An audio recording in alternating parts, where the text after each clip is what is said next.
Seringkali kebaikan Allah itu kita pandang dari sudutnya yang materi. Allah itu baik kalau kita punya harta yang banyak, tanah yang luas, pabrik yang di mana-mana. Sementara kalau cuma sekadar itu kebaikan Allah, terlalu sedikit orang yang mendapatkannya. Padahal kebaikan Allah tidak pernah berhenti dan meliputi seluruh makhluk yang hidup ini. Karena itu pada kesempatan jumpa sore ini, saya ingin mengajak kita melihat kebaikan-kebaikan Allah dalam bentuk yang lain. Bahwa kita diberikan harta yang banyak, itu kebaikan Allah. Diberikan tanah yang luas, itu juga kebaikan Allah. Diberikan perusahaan, pabrik di mana-mana, itu juga kebaikan Allah. Tapi tidak terbatas kepada itu. Ada kebaikan-kebaikan yang non-materi, yang malah justru itulah esensi kebaikan itu. Mari kita renungkan sebuah hadis di mana baginda Rasul bersabda, arba'atun man u'tiyahunna faqad u'tiya khairat dunya wal akhirah. Ada 4 hal. Siapa yang oleh Allah diberikan keempat hal ini, sungguh dia telah diberikan kebaikan dunia dan sekaligus kebaikan akhirat. Kebaikan dunia juga kebaikan akhirat. Ini berarti belum tentu yang baik di dunia menurut kita akan berbuntut baik juga di akhirat. Tapi orang yang diberikan 4 hal ini, dia sungguh diberikan kebaikan dunia dan juga kebaikan akhirat nanti. Apa 4 perkara ini? Yang pertama, qalban syakira. Orang yang oleh Allah diberikan hati yang pandai bersyukur. Ada ungkapan, my heart is my home. Hatiku adalah rumahku. Kalau luas hati, rumah yang kecil besar rasanya. Kalau sempit hati, rumah yang besar pun kecil jadinya. Kalau hati sempit, rumah pun kecil, kiamat namanya. Orang yang hatinya pandai bersyukur, bisa mensyukuri nikmat. Dan dengan dia bersyukur, semakin bertambah nikmat itu kepadanya. Banyak orang kaya harta, tapi miskin hati. Ini gejala zaman kita sekarang. Di tengah gemerlapnya harta, dia tidak tahu mau diapakan harta yang banyak itu.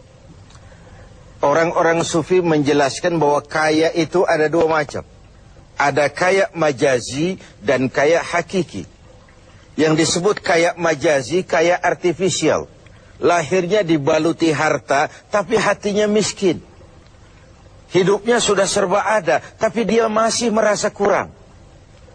Rumahnya sudah titik air liur orang melihatnya, tapi dia masih merasa belum apa-apa. Mobilnya berdecak orang kagum melihatnya, tapi dia rasakan itu pun masih belum. Maka dia selalu miskin. Dalam sebaya cukup dia masih merasa kurang, maka hidupnya pun selalu kekurangan. Orang yang diberikan hati yang kaya, sungguh sebuah kebaikan. Hati yang kaya, hati yang luas.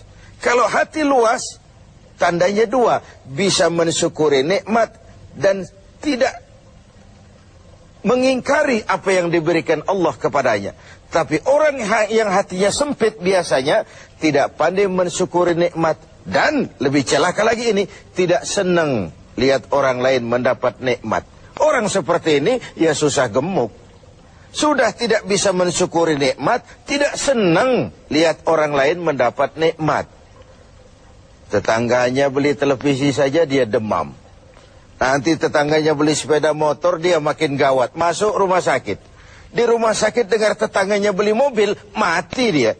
Disiksa oleh perasaan sendiri. Begitu orang yang miskin hatinya. Orang yang diberikan hati yang pandai bersyukur, sudah diberikan kebahagiaan dunia dan kebaikan akhirat.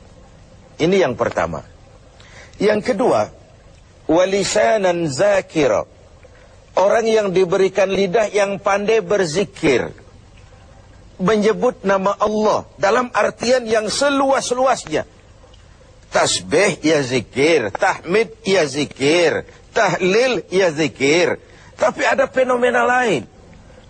Melihat apapun yang mengagumkan, dia kembali kepada Sang Maha Pencipta. Itu pun zikir. Melihat semesta jagat raya, melihat bintang gemintang bertaburan di angkasa, melihat lautan luas terhampar biru membentang, melihat gunung tinggi menjulang ke angkasa, semuanya mengingatkan dia kepada Allah. Itu pun zikir. Diberikan lidah yang pandai berzikir, mengingat Allah dalam segala keadaan. Dan bukankah Islam mengajarkan seperti itu? Dari hal-hal yang paling kecil, memulai pekerjaan, bismillah. Melihat sesuatu yang hebat, Masya Allah. Melihat sesuatu yang luar biasa, subhanallah. Terkejut, astaghfirullah. Berjanji, insya Allah. Semua dikaitkan dengan Allah. Inilah zikir itu. Hidup yang larut dalam alur ketuhanan. Yang ketiga, wabadanan alal bala'i sabir. Beruntung orang, diberikan kebaikan orang, kalau dia dikaruniai badan yang tegar menghadapi bencana, tegar menghadapi cobaan, kuat menghadapi tantangan. Tantangan itu penting. So, kalau tidak ada tantangan, kita akan tidur. Cobaan juga kita perlukan. Tapi kalau kita tidak sanggup menahannya, larut oleh cobaan itu, kita akan kalah karenanya. Orang yang baik, diberikan kebaikan dunia akhirat, punya badan yang tegar menghadapi cobaan. Apa cobaan Allah? Dua macam. Satu ayat menjelaskan, وَنَبْلُوكُمْ بِالْخَيْرِ وَالشَّرِّ. Kami akan coba, kami akan uji kamu dengan yang baik dan dengan yang tidak baik, dengan yang enak dan dengan yang tidak enak, dengan yang menyenangkan dan dengan yang tidak menyenangkan. Bukan cuma sakit cobaan itu, sehat pun ujian. Bukan cuma miskin ujian, kaya pun cobaan. Bukan cuma tidak punya jabatan cobaan, naik pangkat pun ujian. Kita nih yang namanya ujian kan yang tidak enak saja. Kalau sudah sakit, ya Allah, sedang diuji. Sehat, lupa daratan. Miskin, ujian. Setelah kaya, lupa bahwa itu juga ujian. Fenomenanya apa? Banyak orang lulus ketika diuji dengan kemiskinan, tapi gagal berantakan setelah diuji dengan kekayaan. Ketika miskin dia hamba Allah, setelah kaya dia pindah menjadi hamba harta. Belum pernah ada orang datang mengeluh, Pak Ustadz, saya sedang diuji oleh Tuhan. Kenapa Pak? Uang saya sedang banyak. Belum pernah. Kalau sudah bangkrut, miskin, baru merasa diuji.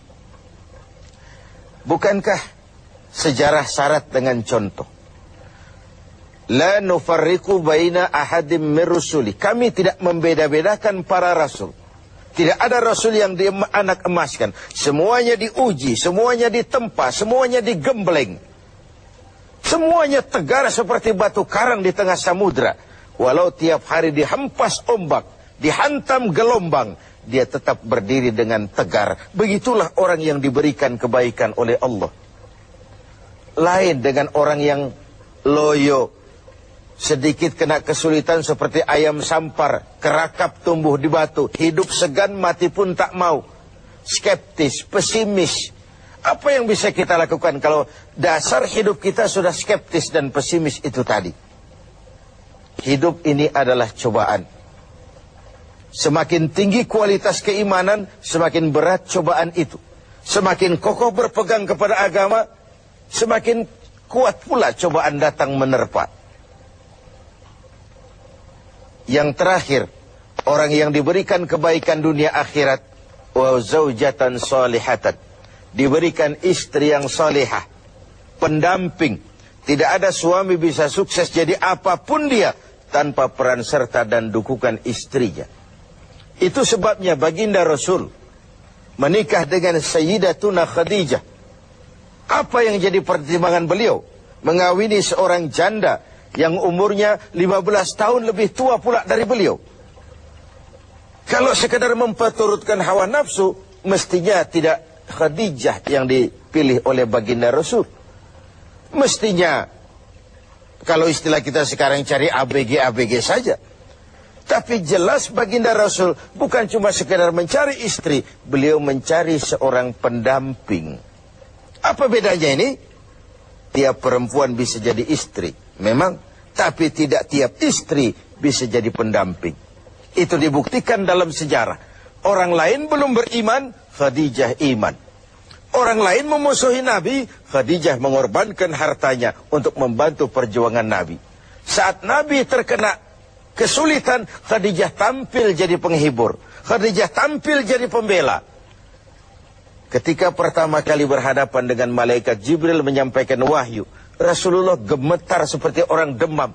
Kembali ke rumah, "Zammiluni ya Khadijah." Selimuti saya Khadijah, selimuti. Kenapa bang? Barusan turun Jibril, dia katakan begini. Saya khawatir Khadijah. Khadijah mengerti suaminya mengalami semacam frozen emotional attitude. Sebagai istri yang bijak, pendamping yang baik, beliau tampil, "Kalla ma yukhzikallahu abada." Jangan khawatir bang, Allah tidak akan menyusahkan abang untuk selamanya. Tenanglah ini. Rumah tangga adalah awal kesuksesan kita di tempat lain. Karena itu, kalau diberikan istri yang solehah, itu sudah kebaikan dunia dan kebaikan akhirat. Seorang pejabat yang jujur, polos, lugu, sederhana, bisa jadi koruptor ulung kalau dikipas-kipasi oleh istrinya. Suami-suami yang berstatus DKI, di bawah kekuasaan istri, tidak lagi sebagai pendamping, tapi sudah menjadi